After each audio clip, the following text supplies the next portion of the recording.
Good evening, everybody. Welcome to the Free Library, which occupies Lenape-Hoking, the territory and ancestral homeland of the Lenni Lenape peoples. Thank you so much. And thank you, Marie, for those words and for your 2 decades of service. It's been an honor and a delight to work with you. My name is Brittany Sterner. I'm the last person you'll hear from. I will make it quick. I'm the program director for One Book, and I would now like to introduce the authors. Lilliam Rivera is the award-winning author of several young adult novels, including Dealing in Dreams, The Education of Margot Sanchez, We Light Up the Sky, the DC Comics graphic novel Unearthed, a Jessica Cruz story, and of course, Never Look Back, a Pura Belprix Honor winner, and the One Book, One Philadelphia 2022 Young Adult Companion Selection. Never Look Back recasts the Greek myth of Orpheus and centers Phaeus, a bachata singing charmer, and Yuri, who comes to the Bronx as a girl haunted by Hurricane Maria and by an evil spirit that she must fight to free herself from. The film adaptation of Never Look Back is currently in the works.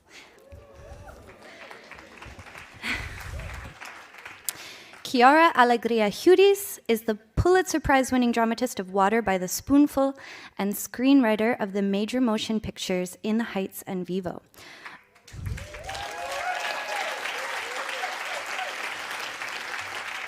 Originally trained as a composer, she often writes at the intersection of music and drama. She wrote the Tony Award-winning musical In the Heights with Lin-Manuel Miranda, as well as Miss You Like Hell with Erin McCohen. Her memoir, My Broken Language, the 2022 One Book, One Philadelphia featured title, builds an archive of family and community in North and West Philly in the 80s and 90s, depicting a city built upon the suffering as well as the wisdom and love of many communities. As she traces the evolution of her own artistic voice, she finds herself surrounded by many languages in many forms: English, Spanish, Spanglish, bodies and books, and Western art and sacred altars. I am so excited for tonight's conversation. Please join me in wildly welcoming Quiara Alegría Hudes and Lilliam Rivera. Hello. Hello, beautiful people. Good evening. Hi, Lilliam. I can't wait to be in conversation with Lilliam. We're going to talk about our books. Hers is the young adult fiction that was chosen for One Book, One Philadelphia. Mine is, I guess, the all ages but not too young book chosen for One Book, One Philadelphia. But of course, first I had to just, grab the mic for a second and express how much my cup overflows here. A gratitude to the Free Library of Philadelphia. Here we are. Gratitude to Andy Cahan, who hosted my book reading a year ago when my book, My Broken Language, first came out. That was an online event. I'm so glad we can be here in person. Yeah. Gratitude to Brittany Murphy, who runs One Book, One Philadelphia with thoughtfulness, grace, and full-spirited energy. And to the One Book, One Philadelphia Selection Committee. Gratitude to the city's taxpayers for funding this library. Gratitude to Mayor Kenny and the City Council for these very cool shout-outs they've been giving me these last few weeks. Pretty wild. Gratitude to SEPTA, who, I don't know if you can hear me. Can you hear me? Okay. Gratitude to SEPTA, who kept me waiting and therefore kept me reading.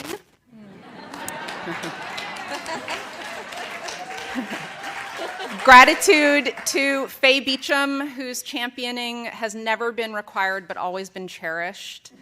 Power Street Theater is in the house. Power Street. Philly Young Playwrights is in the house, right? Come on, Philly Young Playwrights. Black Doctors COVID Consortium is in the house. And I have to give a special love to 2 people. So in the book, I make mention of the boy.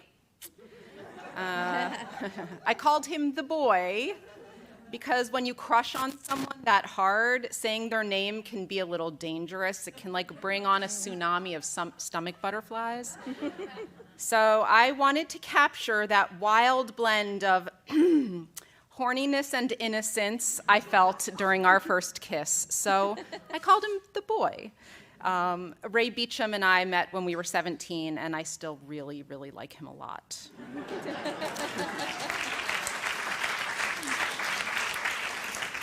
And finally, gratitude to Virginia Sanchez.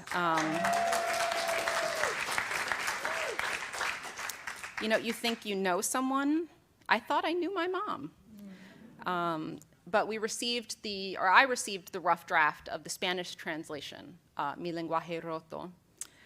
And my mom and I had to spend about 4 months doing another pass at the language to get the translation right. So her spiritual genius is something, her spiritual talents are something that I always admired, but a little bit from afar because I don't share those talents. All of a sudden, for 4 months, we were at a desk together and our talents overlapped. And it was an incredible experience. So you think you know someone. So are y'all ready to talk books? Come on. All right. I stand here. I want to indulge in a moment of reflection, if you will, and then get into this conversation with Lilliam. I wanted to reflect on something that matters a lot to me. I stand here in this adolescent sanctuary of mine. I stand here in this hall because when I was a child, artists stood on my street corner. Since our city's great institutions rarely hosted these particular artists, they made the sidewalk a great Philly institution. That means anyone walking by, like myself, paid an annual subscription fee of $0 to become regulars in their season planning. Being lauded and honored did not seem to motivate these artists, nor validate them if and when it happened. Making a neighbor stop and listen, pause and notice was their standing ovation, their rave review, and their prestigious award. So did you know there once stood a world-class music conservatory on Baltimore Avenue between 47th and 48th? Mm-hmm. Now, to the naked eye, it looked like a rundown lot of asphalt and rubble, and its architect was named Time. But here, the alfresco seminars of Adi Mukumba could be attended.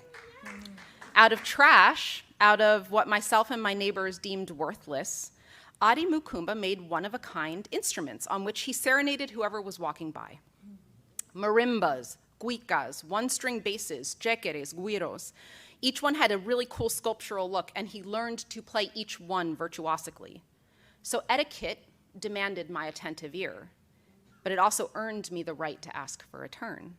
He'd position my thumbs on the metal kalimba slats, and I'd think, ouch, as I plucked them, and also, hey, these notes flow like water, and also, hell, he was right, you just play what you feel. So years later at Yale, I learned about pentatonic mode, but this West Philly girl bin knowed that. Adi Mukumba's parking lot was my original Ivy League education, though there were only dandelion weeds and no ivy in sight. So did you know that there once stood a world-class museum of modern art on Windsor Avenue?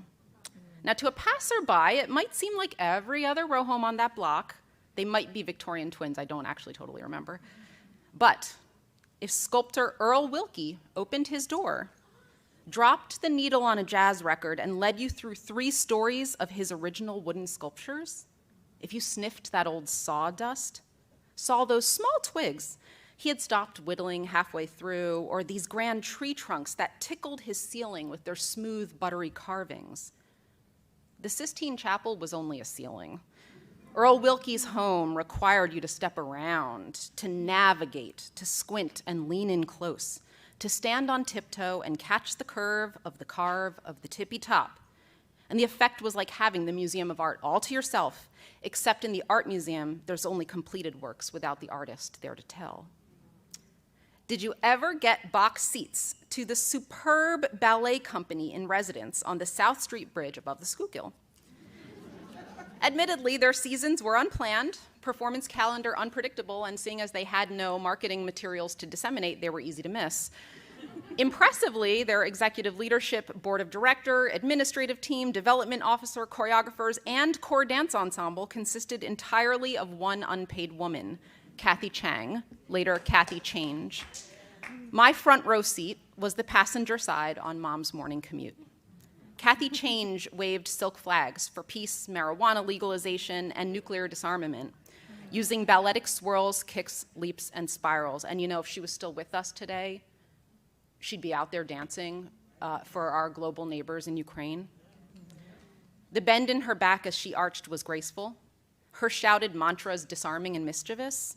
No disrespect to Stravinsky, but the Nutcracker seemed kind of like pageantry compared to Kathy Change's fusion of ballet and protest. Ginger Rogers did it backward and in heels. Kathy Change did it barefoot and in the rain. In my adolescence, I chased her down in Clark Park to fan out. "I love you, Miss Chang. I'm your biggest fan. You're amazing." Though I saw her perform hundreds of times over the years, that compliment was the only form of payment she accepted from me, and my sales receipt, or ticket stub, if you will, was her smile. Did you know there was a magnificent operatic arena rivaling the best of ancient Italy at Front Street and Hunting Park? Sure, the sign there says Greenmount Cemetery, and the rows of headstones punctuated by old-growth trees might imply one should proceed in quiet. But on Mother's Day, back in the early aughts, that's when you'd hear Joaquin Rivera, a Philly-Rican trovador, singing classic boleros of nostalgia to the ghosts of our forebears. The sound engineer, AKA Mother Nature, had created magnificent acoustics masquerading as grassy hillsides, and accompanying Joaquin on guitar was a symphony orchestra of pigeons and goldfinches. Adi Mukumba, Earl Wilkie, Kathy Change, Joaquin Rivera. One was an ex-con, one a university professor, one a self-immolator protesting war in the Middle East, and one died of a heart attack after waiting 45 minutes in a negligent emergency room. All were artists, all were our neighbors. So I invoke their legacies and life work today. I name them here in this institution because thanks to them, this whole city was my Free Library of Philadelphia. So my Philly neighbors, we are each other's most valuable collection. After 2 years of isolation, may we return to the street corner with ears ready to listen, free of charge. And may we bravely remove the armor from our still broken hearts, and free of charge may we share, which is what Lilliam and I are going to do right now in conversation. What a blessing. I don't know. I feel like I'm just really lucky. Thank you so much, even just to have me, to invite me to Philly. I'm a Bronx girl. Don't hold that out on me. You know, I come in peace. And I just, first of all, before I say anything, I just want to say, I first learned about your work watching a play held in Los Angeles. And a friend of mine, Carolina, who works for the LA Times, was like, "I have an extra ticket. Do you want to go see this play? I think you'd like it." And she took me, and I don't even think Carolina was there, because I became just immersed in this world that you created, that I was crying, I was laughing. I knew these people that were on stage. I knew them all. They were family. And this is how I felt again, the same feeling when I read your book, when I read your memoir. And I mentioned it to you earlier, is that there were moments when I read it that I had to sit down and pause, because it was so real and honest to me that the emotions I was feeling was too much for me. It overwhelmed me at times. And I knew them. I knew this family so well. So before anything, I just want to say thank you for sharing these truths with us, to finding a way of embodying all of this and just being able to write them in the sentences, and I could go back and I could highlight them as I go along. So I appreciate you, and thank you for having me. So, as a good journalist, I wrote questions. But Quiara and I are going to have a conversation, so we're just going to go off. But the first question I do want us to talk about first is, and this is something, a homecoming for you, right?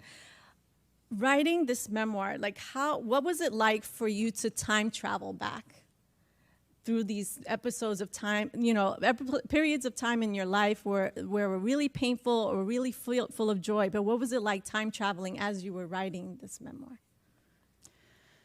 Well, in some ways, like remembering the artists that I mentioned, and some of them are mentioned in the book too, not all of them. And I didn't mention all of the artists. It would have taken too long. It's humbling. It's a joy, you know, because you realize a lot of it is about the suffering, no doubt. It was the 80s and 90s in Philly. You know, let's be real. There was a lot of struggle. Some of that has changed and morphed. Some of that has gone away. Some of it's still around. But the cool thing was, and this is why I knew I wanted to write the book, was there was a lot of joy too, and a lot of generosity, a lot of celebration. And to go back and really force myself to remember very specifically, to be in the scenes where on 4th of July, we danced like no one else in the world even knew what the word joy meant, except for us. Like we had that in our hips. We had that in our hearts. Maybe I didn't have it in my hips. I was like the not great dancer of the family, but it was awesome to behold. That scene in the 4th of July of watching my beautiful cousins dance was when I said, oh, I gotta write this book.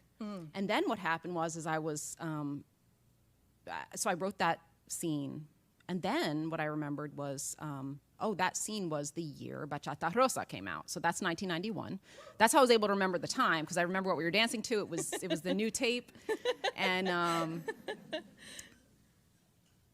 then I remember what 1991 was in our family, which was not a great year for us. There was a lot of loss that year. And I said, how could it be? How could we have danced? Honestly, probably as joyous as I remember any celebration of ours. How could we have danced like that in that hard time? And then I knew I had to write the book, because I felt like my family, the Perez family, had something to teach this nation about survival and embodied grief. So that's what it was like to time travel back. It was kind of to live in those generous, beautiful spaces, but to also feel the backdrop of the cost of those political times of upheaval. You know, it was HIV days. It was war on drugs days. And so as far as HIV goes, the nation was telling one story about it, which is, you know, it was very homophobic. But it was also, Latinos were not part of that picture.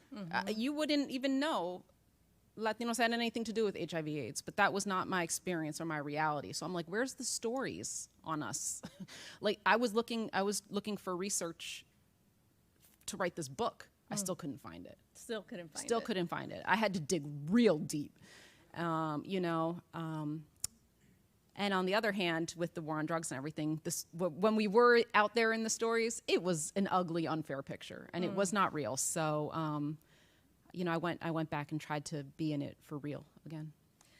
So and of course, this is the thing about the memoir is that, yes, it's a topic about language and, you know, and how we communicate and the women and the fierceness of all of that. But I also felt there was a lot about this idea of finding joy within, you know, and music pulsated throughout all the chapters. And first of all, I wanted the playlist. Does that exist? I'll have to Spotify that or something, yeah. And secondly, it's just this idea, for me, personally, music will always be the salvation, will always be what saves me. Like I could document my family's history through that music, through the concerts, through whatever album that was playing. And I feel that it's almost the same thing for you. So did you go back and realize this type of music? Do you see it in a different way now going back? I still listen to it, and I hear it new all the time, and I relate to that. It's funny because the boy, as I mentioned earlier, he remembers, he's like, oh no, that has to be, you know, 2000 because Iverson was down by 3 points in that quarter. Like he remembers that. A different thing. You know, but it's like actually not so different because I'm like, right, that was the year when when Bobby Céspedes came out with Que Viva Chango, and so we were all freaking out because there was a new version of Que Viva Chango out. Like, I can remember the chronology through that. You know, in some ways, I think one of the reasons, I didn't start out as a writer, though I was always writing. I was pursuing musical studies, and on the street corner at Settlement Music School, at my Aunt Linda's house. And I think one of the great things that music can do a little bit better than words a lot of the time is syncopation, right? Mm-hmm. Like, there's always tension and release in music. And that's what gets us excited as we listen. And that matches how my heart feels. That matches how it feels inside. But words want to go together a little more fluently. This was something I grappled with in writing the book. How can I get that syncopation, that tension and release of all my different selves battling inside? Well, I mean, I feel that's, and I don't know if it's a Latina thing, but when I'm writing, that's how I'm thinking of how it's like the rhythm of the word, of the sentences, and the rhythm of dialogue. I mean, to me, it's music. Mm-hmm. And I don't know if you're doing that when you were writing, were you reading it out loud? It's almost like these are incantations that you're saying. These are songs that you're stating, even if they're sentences, even if it's prose. Do you read it out? Do you when you're writing? I do. Yeah, me too. Yeah, like I feel like I have to. Yeah. And also, if I'm writing about the Bronx, if I don't sound Bronx, then someone's going to call me out. Right? So, and we don't want that. So, but and it's important. It's the musicality, and I don't know if other writers do that, if they're really finding the rhythm of the dialogue of things. Like, to me, it's really important. Well, I know. I mean, I'm jumping. I got to see these questions ahead of time. They're very good, and and I'm jumping ahead to one of the other questions now. But it's like, okay, so what were you reading when you're working on it? And I was reading memoirs that not just put me in a different person's life, but that put me in a different person's music and language. So some of them were rereads for me, but I saw it in a whole different way. Like going back to Piri Tomás. What's the book, the famous book by Piri? Thank you, Down These Mean Streets. And the language is just, it's nasty, man. It's nasty. It's so good. And the James Baldwin and just where the language is so urgent and musical. Like when you get to, when you're near a waterfall and it's loud, you got to be quiet. It's that powerful. It's a force of nature. And so, yeah, I was reading stuff especially like that. I feel like with Piri, it's like that was a big deal for me. When someone, whoever gave me a copy of that was profound. When was it? I must have been too young to read it. I must have been 11 years old or something. And I just felt there was something a little bit dangerous about it. It's something sacred. I'm sure my parents were not, it wasn't, my parents would read the Bible to me, and I felt, to me, that was something musical about that too. But with Piri, that's something about that really connected with my family in some way. Absolutely. And it was a freeing thing, right? Because at that moment you felt, oh, I could write that story, like a little seed. I hoped. I mean, I was like, the bar was set, when I reread, and towards the end of the book, he's, spoiler alert, in prison, and he starts to voraciously read. And so he has this line a few chapters before the end, and as he's reading about philosophy, he's reading whatever's in the prison library, and he's reading about psychology. So he's starting to understand his adolescent sense of rage and confusion and loneliness in a different way. He's gaining vocabulary for these experiences he's had. And he says, I began to dig what was inside me, and I'm like, it's such a perfect sentence because he was digging like a gardener, but he was also digging like a Bronx cat, you know, and I was like, that's my book. That's what a memoir is, right? I began to dig what was inside me. That's it. That's the plot of most memoirs in one sentence, you know? That's all you need for the back of the book is that. Yeah. So, okay, so we all know that My Broken Language is a love letter to Philly. And for me, you know, I don't know Philly. So to me, I'm reading the book and I'm like, oh, these are the places I'm supposed to be going to visit. Like, I'm like making my list, tour guide. So was it easy is there a place now that you feel that you turn to again and again when you come home? Like, is there still, besides mom's home? Yeah, that's the main one. Right. You know, it's like the people. It does go back to the people. I do still drive by, you know, it's funny, I still drive by my old block of the 800 block of St. Bernard Street. I still drive by it, and we're not there anymore.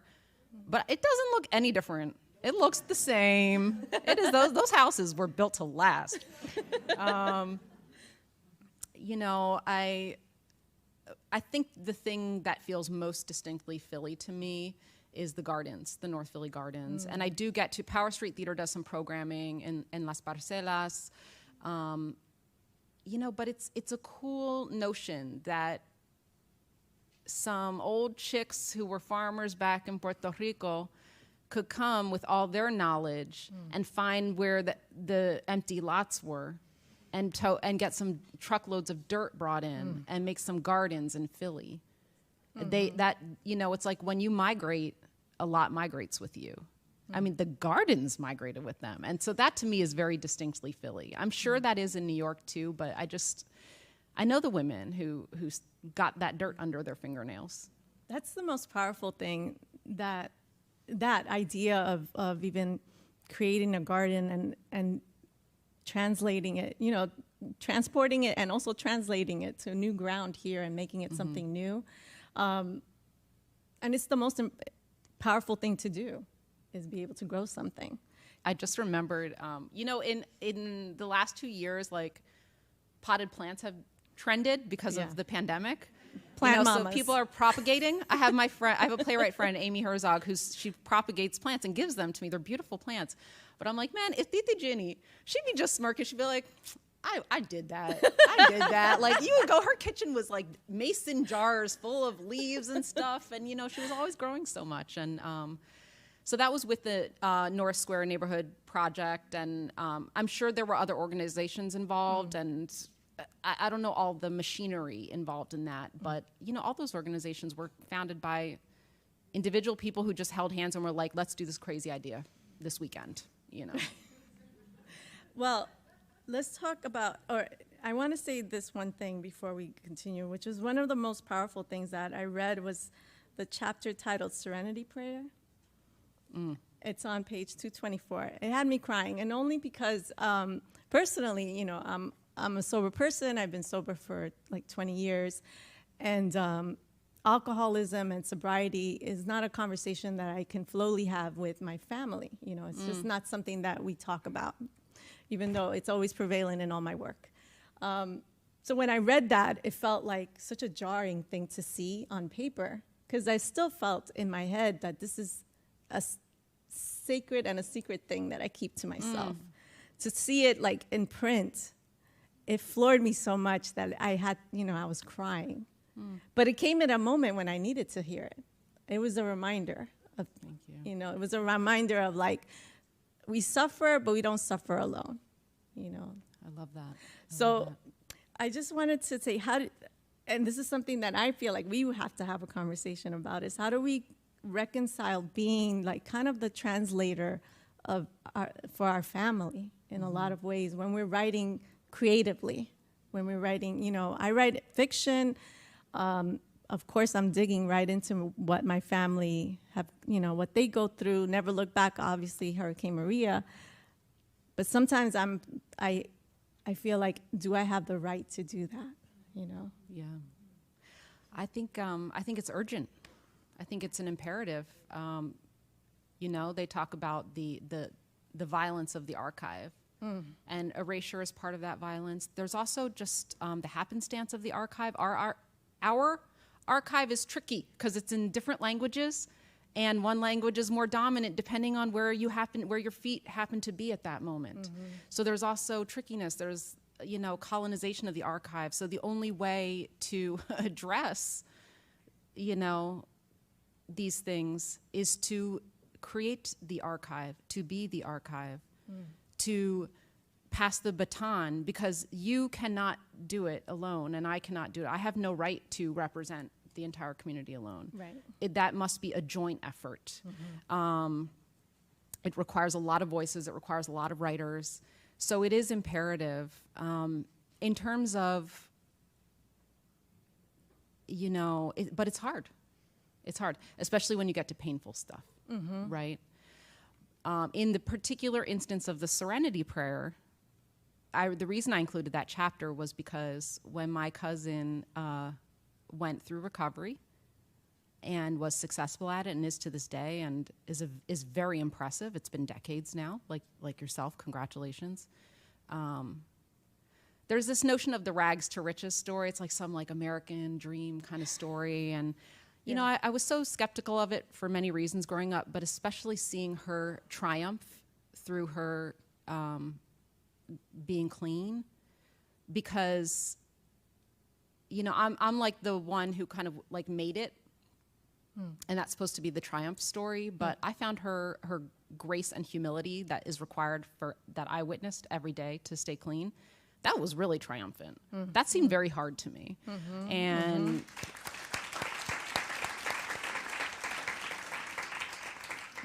yeah, and I find that applause is for her. And there was a point in the book where I say, I had a writing teacher who said, okay, list all your identities. And I wrote my list, and I looked at my list. I said, okay, that's me and that's me, but what are all these other traits? These are my loved ones' traits.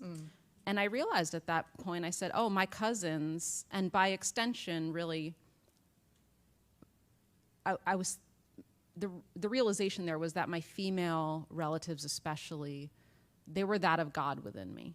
There's a Quaker component to the story too, and to my life also, right? So my cousins were that of God within me. So I don't know where the boundary between this cousin ends and that cousin begins. And I've made mistakes. I certainly have. But I think I've also, hearing other people around the country read these stories and say they're heroes. They're amazing women. I'm like, that's right. But we got to be real. We got to write our ups and downs. You're not a hero if everything's peachy and rosy. What's that? That's a lie. So, Right. So listen, I wrote questions too. Okay. We're professional here. Can I ask some? Sure. Well, the thing is, you have to hold your book up because it's a beautiful cover. Never Look Back. Minus the mask. Thank you.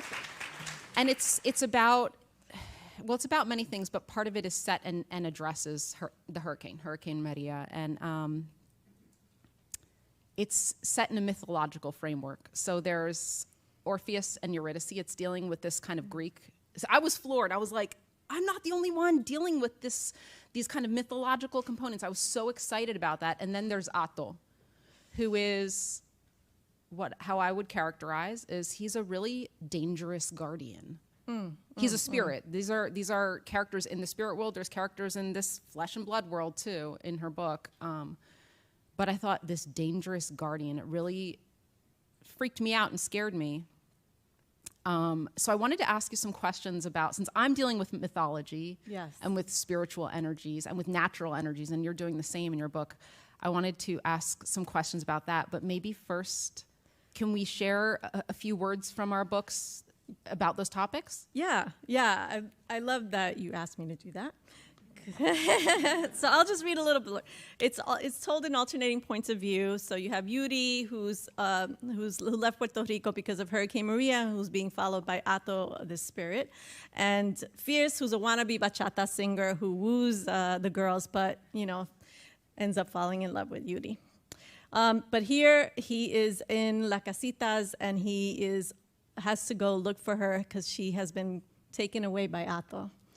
And this is what Fierce has to say when he's dealing with people who are leaders in this kind of spiritual space. What is a spirit if not the result of a colonized, traumatic state? The man with the beard says. Plant yourself in the mindset of the Taínos when they first saw the conquistadores arriving on the island. They were seeing things they never witnessed before, so much pain, and then this pain can manifest in many ways. They talk to me with calm voices, but what they're saying sounds impossible. I'm meant to be open, but how can I be when what they speak of is straight out of a horror movie? I'm dealing with a history of tragedy that goes back centuries. But how can I help her, I ask. Doña Petra shakes her head. You can't. Then why am I even here? I head to the door. This is some bullshit. Why did Pops bring me here if the only thing these people will offer me is a history lesson? Don't tell me about the why. I don't need to know how. Give me the tools. If not, get out of my way. My father presses his hand on my chest, preventing me from leaving. He believes there is still time, Pop says. His heart is true. I've seen them, Yuri and Fierce. I know they were meant to stand beside each other. Let him try. You abandoned her once, Doña Petra says. You're too young to see what's plain. You should go back to singing at the club for your friends. It's an easier life. I push Pops away. Screw this. I'll find another way. Wait. Doña Petra approaches me with an intense stare I cannot hold. There's only one way to help Yuri, but the entrance to El Inframundo will not be cheap. What are you willing to give up? I don't have much, I say. I barely have an education. My father doesn't have a job. I'm broke.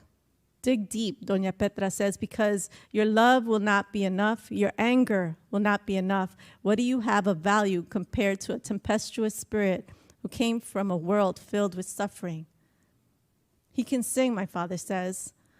She's right, though. I ain't nothing. But what else do I have to offer?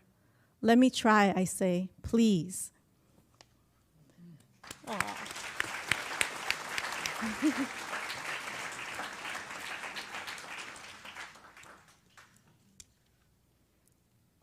Okay, so just as a little background info on this, early in the book, in kindergarten, I decided to drop my middle name because my first and last name was difficult enough. And the kindergartners were giving me hell about Alegría, so I'm like, let me get rid of that. So I just became Quiara Hudes. And now I'm an adolescent, a preteen. Okay. What's Aina Lode, Mom? I asked her the afternoon I received protective spiritual beads. My clothes and hair were still a bit damp from the limpieza, and I slowly pulled slender pom-pom petals from behind my ears. Is Aina Lode like God bless you? Is it the same as bendición? Since all the priests and priestesses there addressed Mom with the word, I figured they were bestowing ache or something. I am Aina Lode, she laughed gently. Aina Lode is me. That's the name I was given when I was crowned with Jango. Everyone who does santo receives a name. So Tia Toña and Titi Margie, do they have ocha names? I asked. Those were two of Mom's older sisters who were also advanced in the religion. Yes, Mom said, carefully peeling a tiny flower petal from my clavicle. Tia Toña is Obañoco. Titi Margie is Ochaleri. And she asked me to repeat, checking my pronunciation, as she lifted the shoulder strap of my training bra and pulled a flower bit from beneath it. Her smooth acrylic tips gave me chills as she fished away the petals. I observed how Mom greeted her godfather, Padrino Julio, at the front door, but the second he put on that white ceremonial cap, he became Baba Funke. Testing the waters, I approached her other godfather, Padrino Tony. What is your ocha name? Oluchande, he told me. Oluchande, I repeated.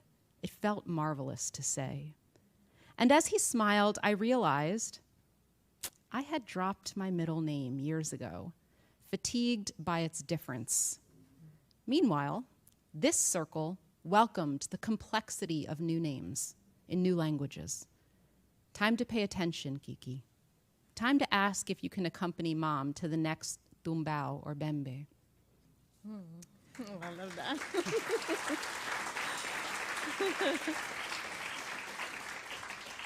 So I want to ask you, Lilliam, about mythology and the spirit world. And, you know, I made this assertion in the book that because when I got to grad school and I was writing with the Orisha in mind, my colleagues there were saying, it's like you're writing about the Greek gods. And in the book, I make this assertion, well, the Greek gods were then and the Orisha are now. But this really cool classics scholar, Daniel Padilla Peralta, who teaches at Princeton, he has challenged me on that. And he said, no, the Greek gods are also now.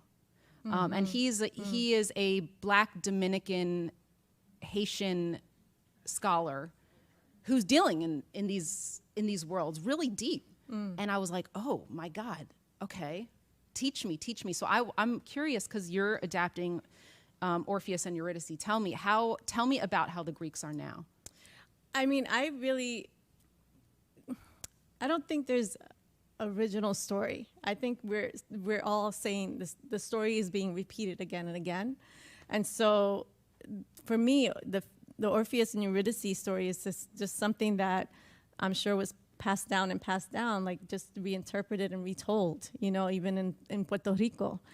And honestly, I needed that structure. I needed the structure because I was filled with such grief and such overwhelming rage at what the government was lacking or not doing for Puerto Rico at the time when Hurricane Maria happened. And I would travel, I was promoting some book and I would travel places and things were happening. I was missing an uncle we couldn't get a hold of him because of, we just couldn't. And we went to social media and did all that just to find him. Luckily, a DJ found him for us, and it's just like this idea on the radio saying, are you there? Are you there? He literally was driving around the island and we gave him coordinates. Wow. And he found him for us. And it's just this idea, this person who didn't know us from anywhere, But how do I write about grief and pain without me being like, I hate everything. I want to burn everything down. I didn't want to write that YA book. I wanted to find a way of controlling this rage and grief and pain. And I used that structure of Orpheus and Eurydice. And also because I grew up watching Black Orpheus. And if you ever watch that movie, I watched that really young in the projects in the Bronx, and that movie changed my life. And I knew that I could find a way of these two young characters have to die and relive again, like they have to release something, And maybe, personally, I probably had to release a lot of rage. But the Greek ideas like these, there's always this, I got a lot of this, and I don't know if you get this too, is that a lot of people say, well, you're touching on these big, the Greek. And I'm like, the Taínos, I'm sure, had a lot of stories that were amazing, that maybe weren't written down, or maybe were written on a wall, or were orally told, and they're just as powerful. I just feel like you could find these gods everywhere. And to me, that it's just easier. It wasn't easier, it's just, I just feel like it's a conversation that's being told and having this conversation that's being repeated again and again through generations. And what about Atho? So we have the structure of Orpheus and Eurydice. What about Atho, who is this spirit who comes to Yuri when she is in a moment of profound loss, and as she's a child, and stays with her and plants the seeds of her imagination, comforts her, is her playmate. But then, as her kind of protector, and it gets dark, and he gets controlling of her, and it really kind of becomes abusive, and he becomes almost like her soul is his battery, so he needs her to operate. So what's the, can you tell me about the kind of traditions that informed Atho? So this is the thing that, we were talking about earlier, is that you write something and you don't know what you're writing about. I really believe that I was writing about pain and the pain that like an island suffers. There's fingerprints, like everything that's built, even this building, there's there's blood and fingers here. throughout. I believe in ghosts. I believe in spirits, But when I'm writing, something, I don't really know what I'm writing about until afterwards. And then it dawns on me at one point, maybe when you're having a conversation with someone and you're like, oh, wait a minute, I'm really writing about this. And I was really writing about, an abusive relationship that I was in, And I don't think I never even shared it with anyone, ever. It was just something that so many things happen in women's lives, One other thing that you had to talk about. But then after I wrote the book and after it published and you talk about it, like, oh, here it is. Where's Ato? I understand where he's coming from. He's from this abusive relationship that has haunted me for so long that now I have to write it on the page, to exercise it. I think it's really scary. For me, it was a very scary part of the book. Purposefully. This is, it's a thriller in some regards.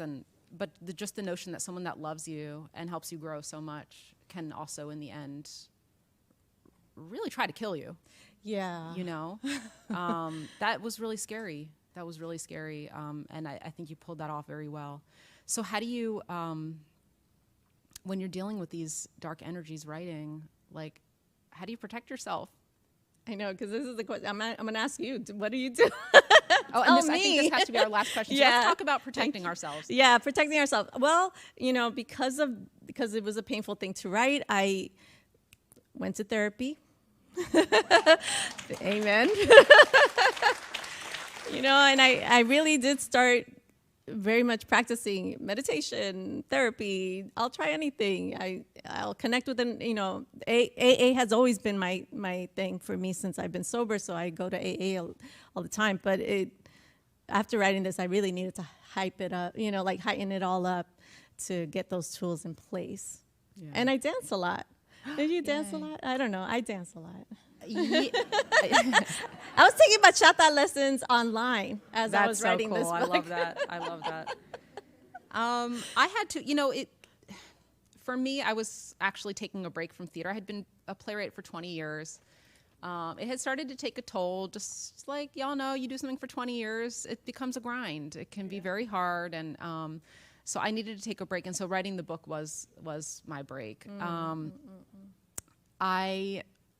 There's a realization I have in the book, which was because we started out, as I mentioned, we were farmers back in Puerto Rico. And when your roots is farming and all of a sudden you're in Philly, by the art museum, there was old growth trees. But then, after a few decades of gentrification, you're deep north and there's not old growth trees on your block. Like what does a farming person do when it's only cement? And I was like, our bodies.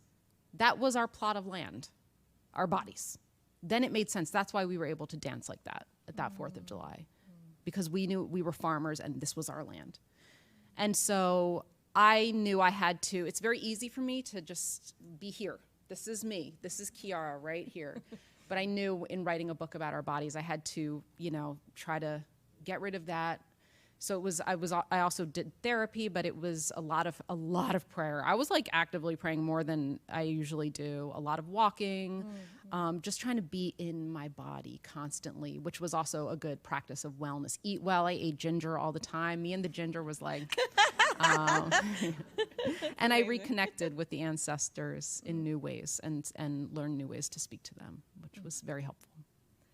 Yeah. I love that. All right, so. Where am I? Who am I? Where is Andy? Okay, here we are. So we're gonna be. If you have a question, raise your hand. I will point at you, and we'll get a mic to you. So ask a question, whatever you want.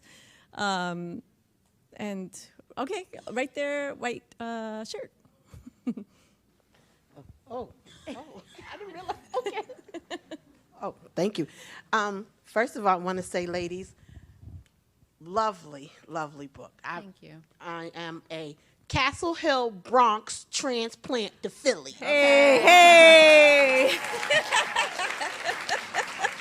So I grew up in New York City, went to college in D.C., married a dude from Richard Allen Projects, and moved to Philly. Yes. Raised my family on Larchwood and 47th Street. Hey. So I know I know I fed that brother a lot of times, and so Yes. when I read that in your book, when I read your book in particular, since I'm a Philly transplant, but I've been here 34 years, you know, so, and I'm going to die here. I'm not,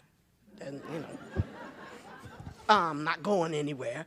And so I consider myself a Philadelphia girl, and I'm a library. I've had a library card for 53 years. I had a Philly library card for 28, and the rest was the Bronx, Brooklyn free library card, New York City.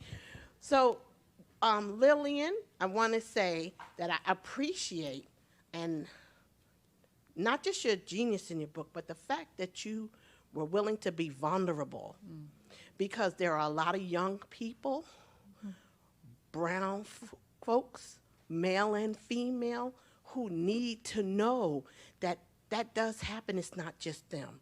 Who need to know that people who they thought were protecting them when they were growing up, this can get toxic, and it's not their fault. That they need to know to get out, tell somebody else. So thank you. Thank you. Thank you so much. And sister girl, I gotta tell you, I did not know you was all that you were when I was reading your book, right? First of all, I love your name, and because when I got your book, was in one field, and I was telling some of the folks that are, some of my friends that were still in West Philly over there on Bernard Street. They was like, "Oh, I know her mother. I know her mother." I was like, "For real? How did I miss that?"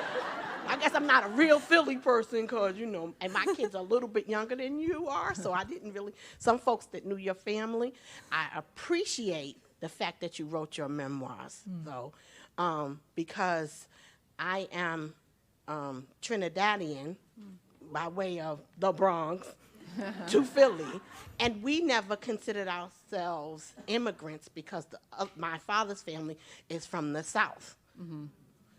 But when I read your story about broken language, I had a lot of understanding in that. Cool. So again, I appreciate you digging down, and a lot of my family is Yoruba, so I appreciate you giving us your vulnerability on paper. Thank you. Thank you. Do we have, yes, a question here? They're in the middle. There you go. That was a hard act to follow. Would each of you say a word or two about how important is suffering to creativity? Oh. Okay, I'll jump in. I've been thinking about this a lot. Because one thing that kind of irks me is, how people are like, "Oh, that actor, they're not together," or people criticize artists a lot for being messed up and messy. It's like, what do you want from us? I'm sorry, do you want your artist well adjusted and but how much do you have to suffer? You have to suffer as much as every human alive. That's the answer. You have to suffer as much as thorny as your path is, that's how much you get scratched. And the thing about artists is, humans are great at resiliency and coming up with adaptations to still, get their kids to school in time, even though they're scratched. You know what I'm saying? To take care of their sick father, even though they're scratched. But artists just have to put that armor aside, as I mentioned in my remarks, and they have to go. They just have to live in that suffering space a little more presently. But it's not more than, it's just that we have to find a home in that space. So then we have to find practices of wellness too, so that. Could you be as creative without having had to suffer?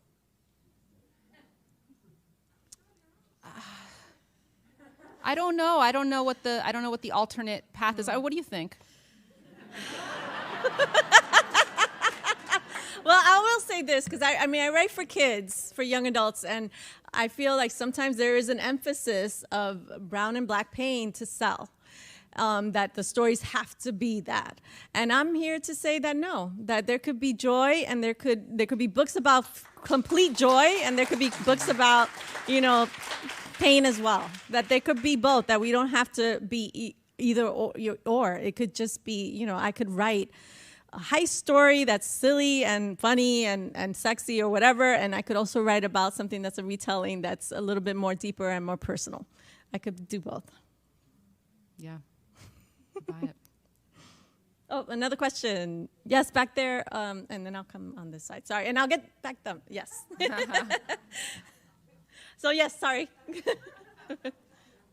Hi, thank you so much for this. Quiara, I just want to say, I came to United States. I'm from Puerto Rico too. Whoop whoop. Hey. I came as an adult, and I met a boy here as well, and so here I am 22 years later. And I have 2 kids, and thank you for your book. Oh, I'm going to get emotional. Because sometimes when you're raising kids here, you they adopt the culture here completely, and you kind of stay in the background a little bit. And your story of your mom inspired me to hype it up. And Hype it up. just to make sure my kids know where they're coming from and who they are. So thank you. And your story made me understand, it helped me understand more who they are as growing up double cultured. So Cool. Thank you very much for your book. Thanks. I'm so glad to hear that. Thank you. There was a question over here. And I just want to say that I had a lot of questions for just about her mother, and I think we would have to have a separate event just to dedicate for her mother, who's an amazing powerhouse. Okay. So I think my question kind of goes with what she's saying, and I'm going to probably get emotional too. So, Quiara, you and I have very parallel lives. We're 2 years apart, and reading your novel, I saw you went to Friend Central, I went to Masterman, so we probably hung out here after school at the same time and never even knew each other. But my mom was the librarian at 6th and Lehigh, and I grew up in that library, and I didn't have books to read about people like me. And so I had Nicolás Amor, and that was it. And I only got those books because my mom found them for me in New York. And she gave me P.D. Thomas when I was probably way too young to read it because I had no Puerto Rican authors to read. And now I also have children here being raised in Philadelphia. And her being frustrated as a kid, also not having enough to read. And so Lilliam, she's read one of your books, and we're about to read the other one. She's so excited. There's a story about bachata, and Greek mythology, which is her other favorite thing. So she's just like, this woman sees into my soul, and she's about to go to New York City, actually to study film and screenwriting.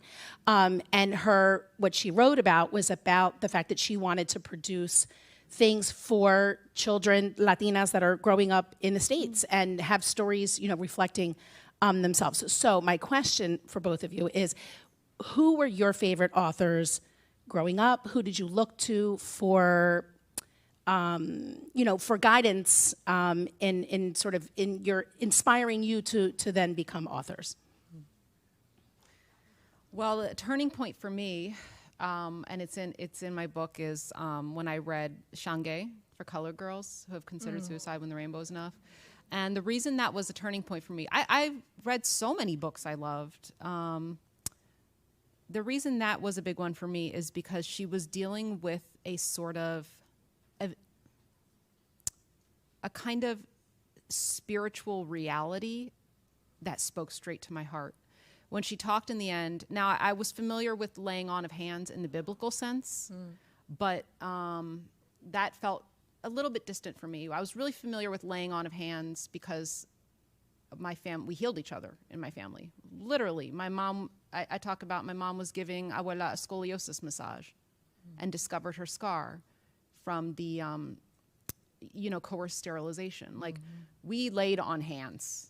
Right? My cousin Kuka helped me when I got my first period. She was with the clean panties and TMI, but this is what it is when you come to, but it was a laying on of hands, but that was just normal for me. I didn't think of it as something special, as something that I carried with me and as something that was my responsibility to therefore pass on. But when Shange said in her play that she needed the laying on of hands, she was missing something. She was missing her own spirit coming into its own, and she needed a laying on of hands to get there. I said, oh my God, she just described my reality, but I didn't even know. It was too close for me to even see it, and she described it. So that was a big turning point for me. Well, I think for me was when I didn't get to read anyone really powerful until college. That's when I read Sandra Cisneros. I think we all go through like a Sandra Cisneros moment. Oh, yes. And so when I finally discovered her, and I was just like, why wasn't she here before? Like, why wasn't it in my book, in my library books? And so reading her was like, it was Sandra Cisneros, and then it became Beloved, Toni Morrison. Those are the two books that just, I don't know, it just changed everything for me. And I was just like, maybe I could write. You know, that was like the inkling of maybe I could do it, you know, really when I read those books. But I had to wait for college for that to happen.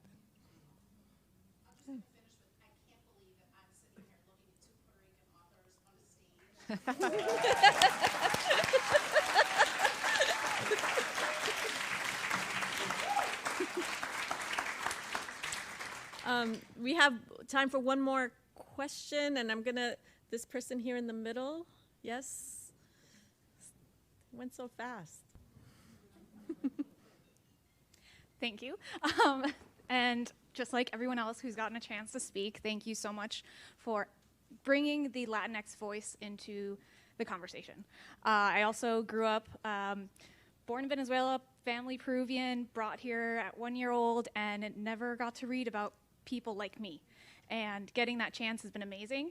And kind of an interesting question, I guess, would be how have both of you been able to bring together that question that I feel like a lot of us have, immigrants from all backgrounds, of am I Peruvian enough? Am I American enough? Am I Puerto Rican enough? Am I American enough? How have you been able to consolidate those thoughts together into one? You know, hearing you say it like that, I don't know. This might be the wrong answer, but hearing you say it like that, I'm like, no, you're none of those things enough. Therefore, the only thing you are enough is you. Mm-hmm. You are you enough. And so that's what you must cultivate. Mm-hmm. And parts of all of those beautiful cultures and worlds you listed are there. And they're going to come forth too. And no one can check your box. You know what I'm saying? So I find great peace and freedom in that for myself. And hearing you say, am I this enough? Am I that enough? It's like, no, not to satisfy someone else's needs, you know, but for you, inside, yes.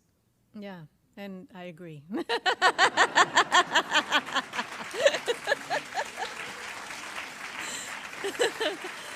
Well, I think that's all the time we have. I know something's going to happen. We're going to listen to music.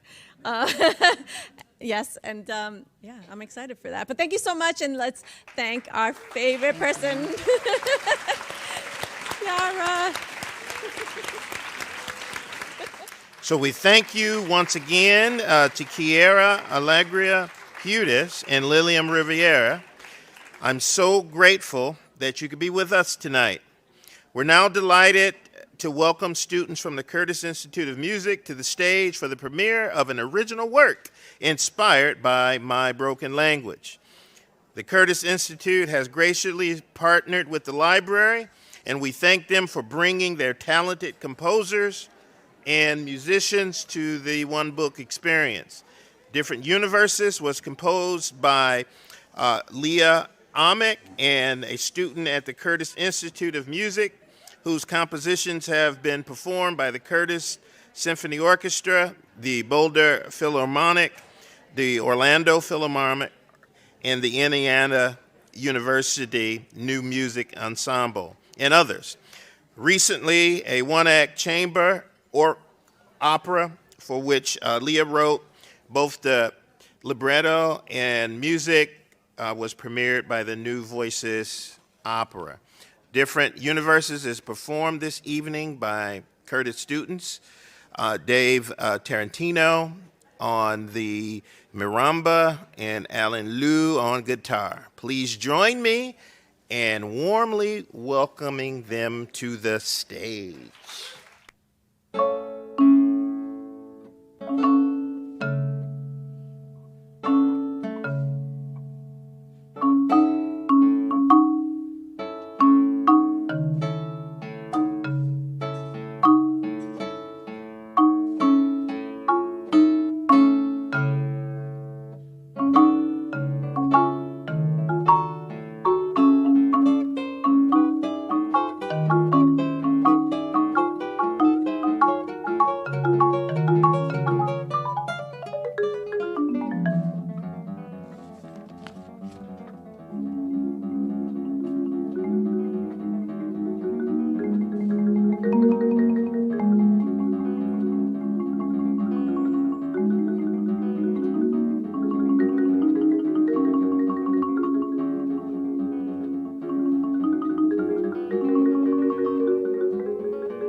All right, everybody. We want to thank Leah, Dave, and Alan for the moving work and performance.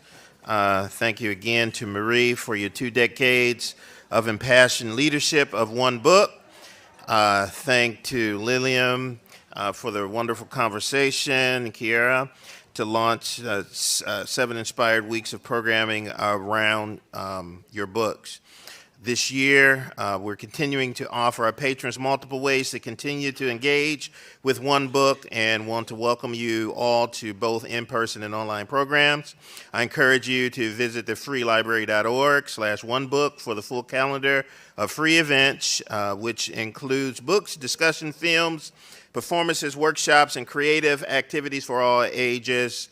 Now you're invited to join us upstairs for a book signing with Quiara and Lilliam. And thank you for coming, and have a wonderful evening, everybody. Thank you very much.